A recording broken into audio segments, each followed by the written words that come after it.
भट्टों का प्रभु जी तेरी दया। एक बार इनके लिए भी ताली बजाओ। देखो आनंद लेने का एक तरीका है। हमने भी दुनिया के लोग अपने आप को अपडेट कर रहे हैं। आर्य समाज के लोग बेचारे वहीं पीछे के पीछे ढोलक चिमटे वाले गाते गाते 100 वर्ष हो गए, 150 वर्ष हो गए। तो हमने भी विचार किया कि आर्य समाज की 200 महर्षि दयानंद जी महाराज की 200वीं जयंती है और आर्य समाज की स्थापना के 150 वर्ष पूरे हो रहे हैं, तो सब अपने आप को अपडेट करें, तो हमें भी करना चाहिए। तो विनय जी ने वहाँ अपडेट हुए देखा हमें नए वर्जन के साथ। फोन में सॉफ्टवेयर डाउनलोड करते हैं नया, हर महीने के बाद में एक सॉफ्टवेयर आ जाता है।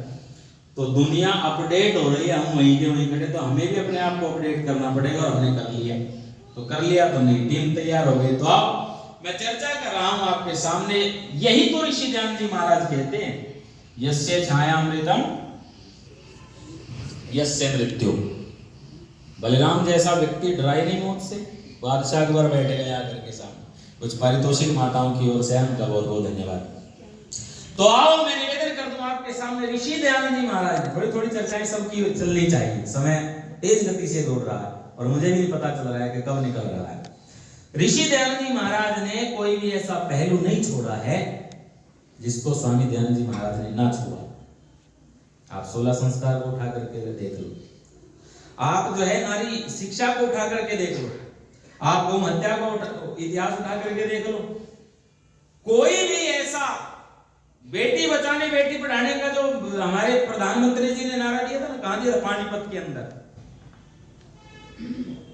वो नारा तो ऋषि दयानंद जी महाराज ने 150 वर्ष पहले 125 वर्ष पहले लिख दिया था सत्याग्रह प्रकाश के अंदर। बेटी बचाओ बेटी पढ़ाओ, कहीं ना कहीं स्वामी दयानंद बोलता है। आज जो अपने आप को तथाकथित धर्म गुरु कहते हैं, बड़े बड़े अपने आप को मंचों पर बैठकर देखो जाकर के प्रवचन देने वालों की कोई कमी नहीं। माघ का मेला लगा हुआ है प्रयागराज में, सब लोग अपने पाप धुलने के लिए जा रहे। पिछले दिनों एक मेला लगा था, कुंभ का मेला। कवि लिखता है अलग अलग प्रकार के बाबा, उपदेश देने वाले, लठ बजाने वाले, थप्पड़ मारने वाले, ईंट मारने वाले। ऐसा भी था एक बाबा, आते जाते लोगों को जो हाथ में फंसे ईंट से सर फोड़ दिया। टीवी पर देखा होगा आपने। एक बाबा ऐसा, अच्छा देखो पाखंड की चरम सीमा है इस समय। एक बाबा ऐसा जो अपने सर के ऊपर क्या उगा रखे हैं, देखे तो जरूर आपने, बोल नहीं रहे हो। गेहूं उगा रखे हैं, गेहूं के दाने। अच्छा बताओ किसका पेट भर जाएगा जी?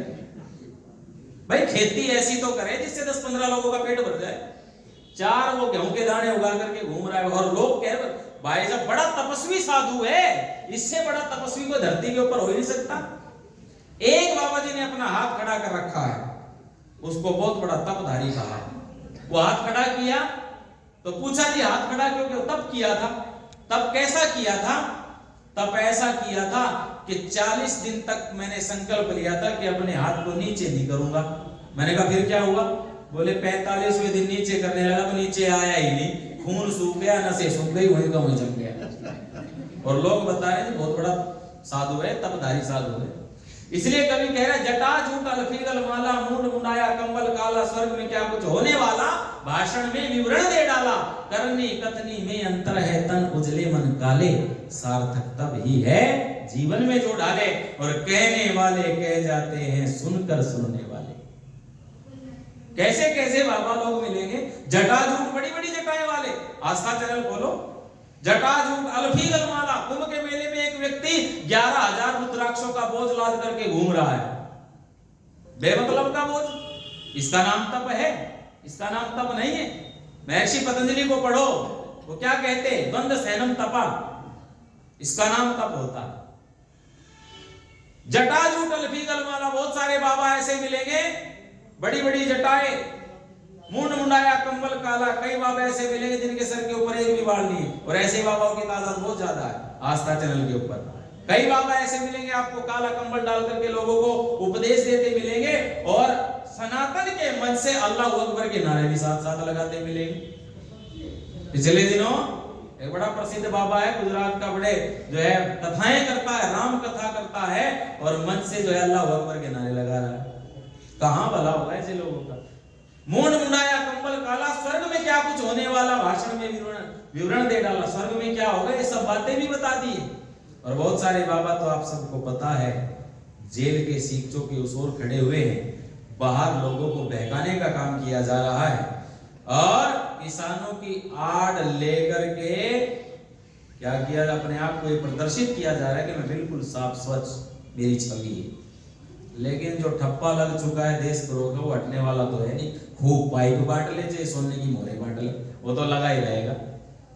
तो खैर मैं निवेदन कर रहा था, महर्षि स्वामी दयानंद जी महाराज के सामने भी लोगों ने ये कहा कि स्वामी जी महाराज आप मूर्ति पूजा का खंडन छोड़ दो, एक मत पंथ आपके नाम का भी प्रारंभ कर देंगे।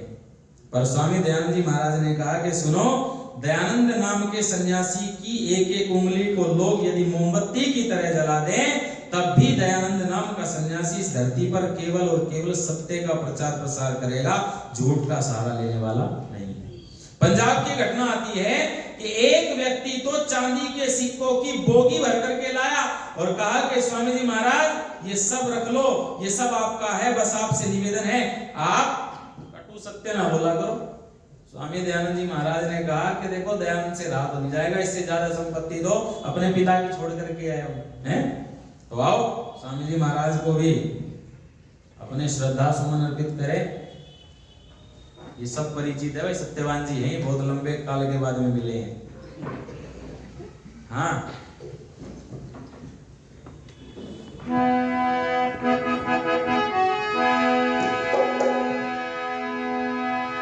आइए आनंद लीजिएगा। था उस योगी का चेहरा, चेहरे पे रंग सुनहरा, देख के उन आंखों को ना सामने पापी ठहरा। तारीफ करो क्या उसकी जिसने हमें जगाया, तारीफ करो क्या उसकी जिसने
लोगों का कटे घबराया, सबके मुंह पर थी चर्चा।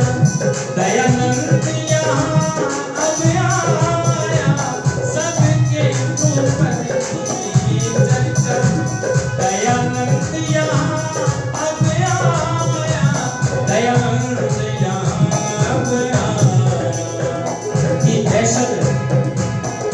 दहशत मानो दिल में जितने थे पुजारी पंडे, देख के स्वामी जी को सब भूल गए हथकंडे। तारीफ करो क्या उसकी जिसने हमें जगाया, तारीफ करो क्या उसकी जिसने हमें जगाया।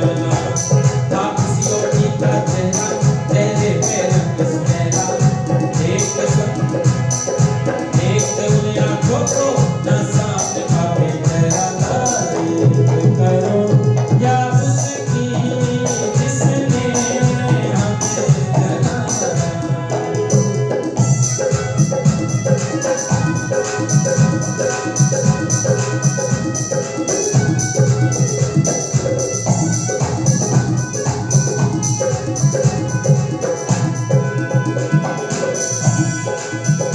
दीनों दलितों विधवाओं का वो बन के मसीहा आया। दीनों दलितों विधवाओं का वो बन के मसीहा आया। परिचार किया वेदों का, सोया हुआ देश जगाया। परिचार किया वेदों का, सोया हुआ देश जगाया। सोया हुआ देश जगाया। ओम पताका, ओम पताका कर में और बढ़ते गए ब्रह्मचारी। ओम पताका कर में और बढ़ते गए ब्रह्मचारी। हारून का जादू ऐसा है वो ऐसे तबदारी। तारीफ करो क्या उसकी जिसने हमें जगाया। तारीफ करो क्या उसकी जिसने हमें जगाया। तापसियों की चेहरा, चेहरे पे रंग सुनहरा, देख उन आँखों को न सामने पावे चेहरा। तारीफ करो क्या उसकी जिसने हमें जगाया। तारीफ करो क्या उसकी जिसने हमें जगाया।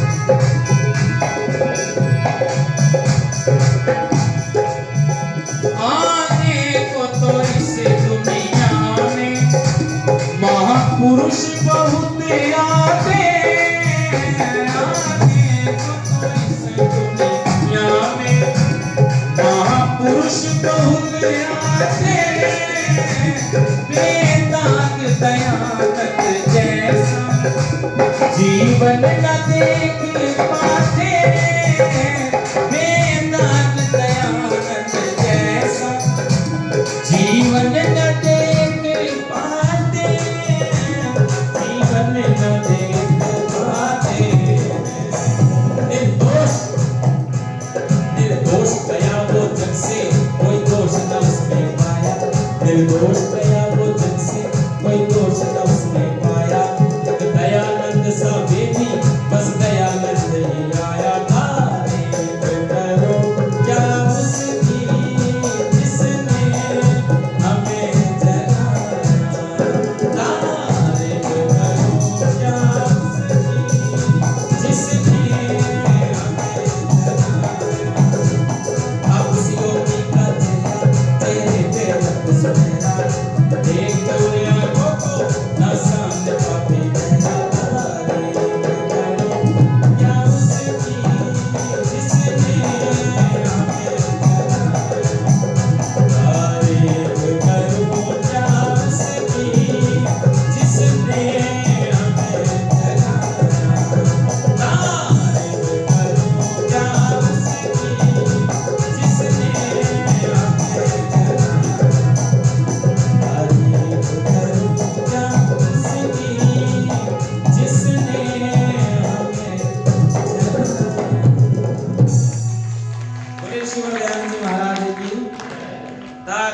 करूं क्या उसकी जिसने हमें जगाया। अगर नहीं जागते हम, तो ये जो भवन देख रहे हैं ना आप, कौन सा नागौरी गेट, ये नहीं होता। ये नागौरी गेट आर्य समाज जो है लाला लाजपत राय ने तो बनाया था, ये नहीं होता। उनकी जीवनी को पढ़ करके देखो कभी। वो कहते हैं मेरे पिता का नाम था राधा कृष्ण और मेरे पिताजी मुसलमानों की ओर अग्रसर हो गए, इस्लाम मत की ओर बढ़ गए थे। धीरे धीरे उन्होंने 5 समय की नमाज अदा करनी शुरू कर दी, रोजे रखने शुरू कर दिए। वो तो सौभाग्य से मुझे पंडित गुरुदत्त विद्यार्थी का संग मिल गया, सानिध्य प्राप्त हो गया और लाला लाजपत राय बच गया। नहीं तो लाला लाजपत राय भी कोई दीन मोहम्मद या खुदा मोहम्मद या अब्दुल्ला होता। यहाँ उन्होंने आकर के वकालत की और आर्य समाज से प्रभावित होकर के उन्होंने जो है आर्य समाज की स्थापना की। रोहतक के अंदर भी प्रैक्टिस की कुछ दिन। तो जहां जहां ऋषि दयानंद जी महाराज, देखो एडवोकेट मुंशीराम जैसा व्यक्ति, बड़ा तार्किक व्यक्ति, अंत में एक बात कही थी कि स्वामी जी महाराज मेरे प्रश्नों का उत्तर तो आपने दे दिया, ठीक है, लेकिन परमात्मा की सत्ता, मेरी आत्मा, मैं अब भी परमात्मा की सत्ता को स्वीकार नहीं करता। तो स्वामी दयानंद जी महाराज ने कहा था कि मुंशीराम, मैंने कब ये कहा था कि मैं तेरा विश्वास परमात्मा की सत्ता पर ला दूंगा? ये तो तेरी आत्मा जब तक स्वीकार नहीं करेगी परमात्मा की सत्ता, तब तक संभव ही नहीं हो सकता। फिर अचानक एक दिन बैठे हुए थे, मन में कुछ तड़प उठी कि सत्य को जानना चाहिए, सत्य क्या है। तो उस समय आर्य समाज लाहौर, आर्य समाज में लाहौर के अंदर 2 आर्य समाज बड़ी प्रसिद्ध हुआ करती थी। एक का नाम था अनारकली, जो आज आपका हेड ऑफिस है, और दूसरी आर्य समाज थी बच्चों वाली आर्य समाज। 2 आर्य समाज बड़ी प्रसिद्ध थी। और कहते हैं, इतिहास बताता है कि जब आर्य समाज का उत्सव होता था तो पूरा लाहौर, जैसा आज बंबई है ना, ऐसा शहर हुआ करता था लाहौर, पूरा शहर हैंग हो जाता था, इतनी जबरदस्त भीड़ हुआ करती थी। पंडित गुरुदत्त विद्यार्थी जैसे लोग अपना सब कुछ लेकर के चले गए डीएवी को बनाने में, आर्य समाज को बनाने में, और अंत में वो व्यक्ति आर्य समाज के प्रति इतना पागल हो गया, आर्य समाज के 10 नियम लिख करके 5 आगे 5 पीछे लाहौर की सड़कों में गलियों में घूम रहा है और कह रहा है कि 5000 साल से सोने वाले लोगों पढ़ो, आर्य समाज तुम्हें जगाने के लिए आए, आर्य समाज तुम्हें बचाने के लिए आए, आओ तो सही। यदि आर्य समाज और स्वामी दयानंद जी महाराज नहीं होते, भगत सिंह जैसा नौजवान भी तैयार नहीं होता, पंडित राम प्रसाद बिस्मिल जैसा नौजवान नहीं होता। यदि आर्य समाज नहीं होता तो ये जितने भी क्रांतिकारी लोग हैं, अधिकतर श्रेय जाता है आर्य समाज को। आपने आर्य समाज के मंचों से खूब सुना है, कांग्रेस का इतिहास लिखने वाला डॉक्टर पट्टाभी सीतारामैया, वो कांग्रेस का इतिहास में नहीं बल्कि अपनी जीवनी में लिखता है। डॉक्टर पट्टाभी सीतारामैया, वहां प्रतिशत नहीं लिखा, कोई आंकड़ा नहीं दिया, वहां 85% का कोई जिक्र नहीं है, 80 का कोई जिक्र नहीं है। वो ये बात कहते हैं कि हाँ, इस स्वतंत्रता को प्राप्त करने में अधिकतर जो हाथ रहा है वो आर्य समाज के लोगों का हाथ रहा है, आर्य समाजियों का हाथ रहा है। आप देखो, आर्य समाज इस देश को आजाद कराया, आर्य समाज ने स्वतंत्र कराया, आर्य समाज ने कितना महत्वपूर्ण योगदान दिया आर्य समाज ने। परिणाम क्या निकला? आज आर्य समाज अपना अस्तित्व बचाने के लिए मजबूर है, बच नहीं रहा। चलो एक बार फिर से अंगड़ाई ली है, दिल्ली के अंदर बड़ा कार्यक्रम हुआ, पूरी दुनिया के अंदर संदेश गया, एक बार फिर से अंगड़ाई ली है और फिर से उसी द्रुत गति से लगेंगे जिस द्रुत गति से आजादी से पहले और आजादी के बाद का जो समय था, थोड़ा सा 15, 20, 25 साल, उस समय जबरदस्त आर्य समाज का प्रचार हुआ करता था। तो आओ, बहुत सुंदर गीत लिखा कवि ने स्वामी दयानंद जी। इस धरती के ऊपर जो है, जहां बलवान पैदा हुए, विद्वान पैदा हुए, धर्मात्मा पैदा हुए, हम जैसा बलवान कोई नहीं था, हम जैसा बहादुर कोई नहीं था, हम जैसा धर्मात्मा कोई नहीं था, हम जैसा दानी भी कोई नहीं था, लेकिन इतनी सब विशेषताएं होते हुए भी हमारा देश गुलामियत की जंजीरों में जकड़ा गया। क्यों? क्योंकि इस देश को गुलाम बनाने वाले लोग भी यहीं पर पैदा हुए, कहीं बाहर से नहीं आए। बाहर से तो वो लोग छोटी छोटी सेनाएं लेकर के आए थे और देश को जो है गुलामियत की जंजीरों में जकड़ लिया। तो आओ, बहुत सुंदर एक गीत मुझे याद तो नहीं है, देख करके गा रहा हूँ। और जो है अब मैं सोच रहा हूँ क्या क्या सुनाऊं, बधाई गीत भी सुनाऊं, स्वामी दयानंद का भी सुनाऊं, ये भी सुनाऊं, समय बहुत थोड़ा रह गया। तो आओ